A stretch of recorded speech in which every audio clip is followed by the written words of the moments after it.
நான் ஏதோ பயந்துட்டேன். நீங்க எல்லாம் ஒரே மார்க்னா வந்துட போறேன். ஓகே, தப்பு எல்லாமே தப்பு தப்பா போகுது.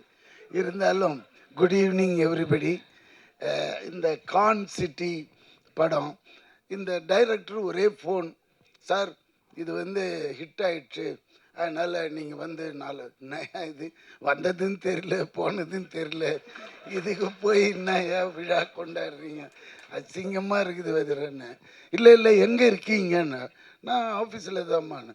உடனே வந்துட்டார். வந்தவர் என்ன செய்கிறாரு, ஒரு 1 lakh பொறுத்து இருக்கிற ஒரு ஃபோன், ஐஃபோன் கொண்டு வந்து கொடுக்குறாரு.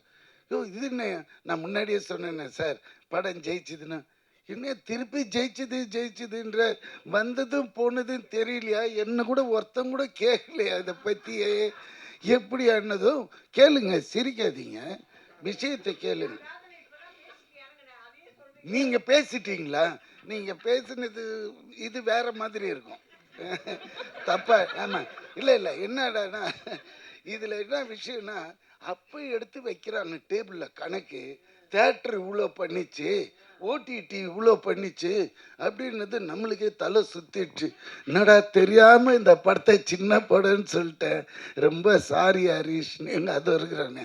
ஆமாம், இதே இவ்வளோண்டு இருந்துட்டு இவ்வளோ மூளை இருக்குதுப்பா, உன்னை நான் ஃபாலோ பண்ணல. ஏன்னா நானும் பல விதமாலாம் படம் எடுத்து பார்த்துருக்குறேன்.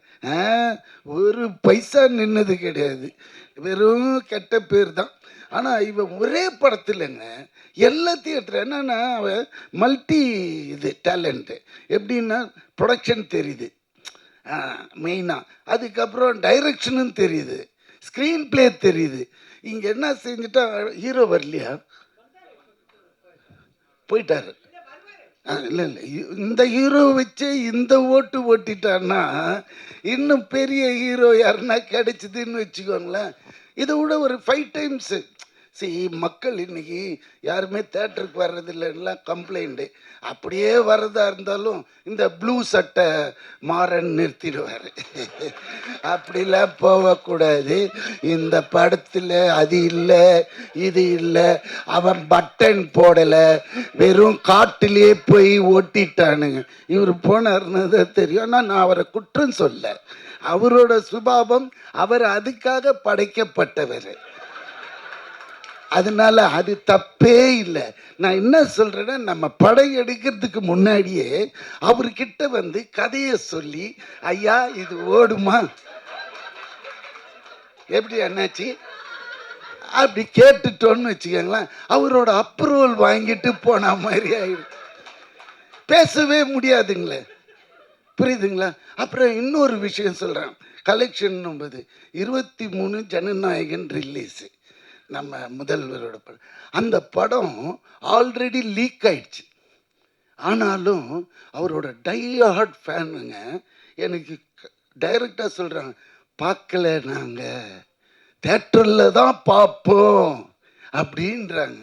எனக்கு அதை கேட்டதுமே ஆட்டம் ஆடிட்டேன்.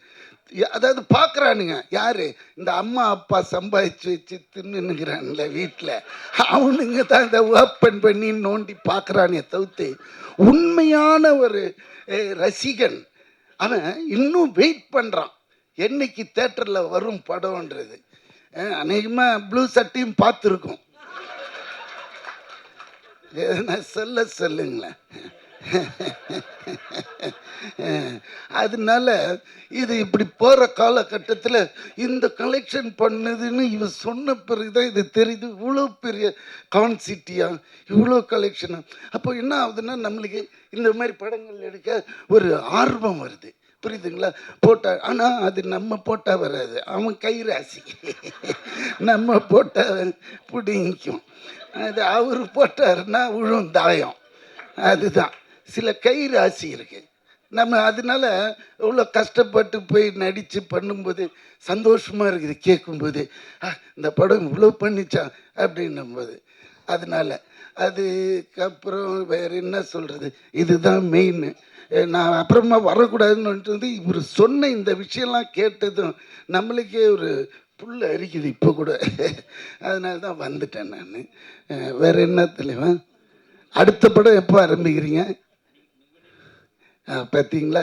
ஏன்னா கிறிஸ்பாக பேசி முடிச்சிடணும், வளவளா கொலகொலான்னு இல்லாமல். இன்னும் நிறைய பேச வேண்டியிருக்கு.